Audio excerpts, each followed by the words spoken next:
अरे जुग जुग जिया सुललनवा भवनवा के भाग जागल हो।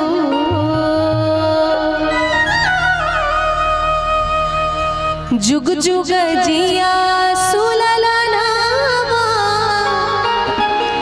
भवनवा के भाग जागल हो।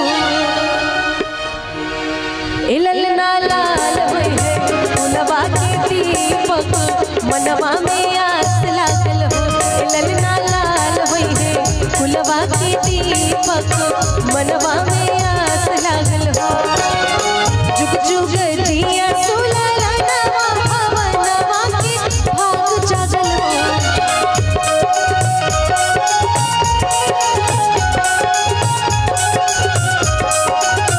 जुग जुग जिया सुललनवा भवनवा के भाग जागल हो।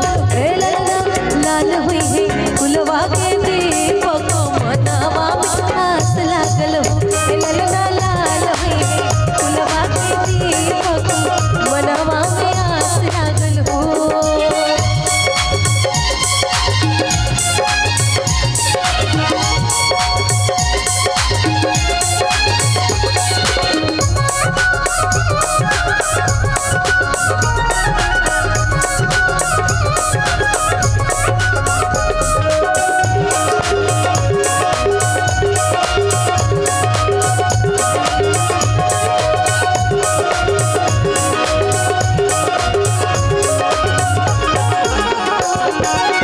आज के दिनवा सुहावन रतिया लुभावन हो।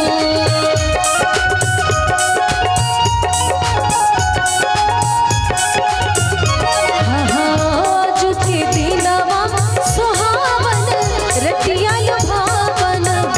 ललना कौशल्या के होरिला जनम मोले होरिलवा बड़ा सुंदर हो।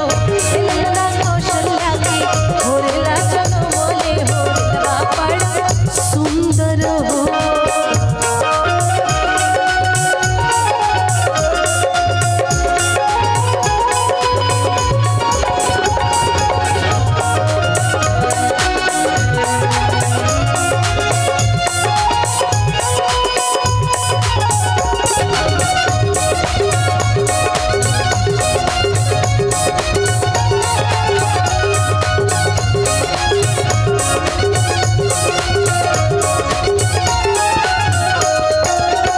अखिया तो हवे जैसे बाबूजी के नकिया हमाई के हो।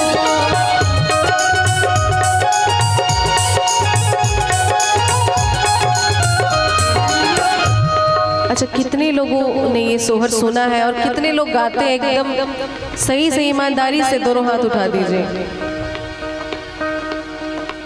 महिलाएं तो मुझे पूरा विश्वास है कि सब लोग गाती हैं, लेकिन शर्म के मारे अभी हाथ नहीं उठा रही है। जितने लोग गाते हैं ये दोनों हाथ उठा के बता दीजिए, उधर भी जितने बैठे हैं। अच्छा चलिए, कुछ तो शर्माते शर्माते हाथ उठाइए, बाकी लोग अभी भी शर्म बाकी है पीछे। एक बार साथ में गाइए आप लोग। अरे अखिया ता हवे जैसे बाबूजी के अनकिया हमाई के हो। अखिया ता हवे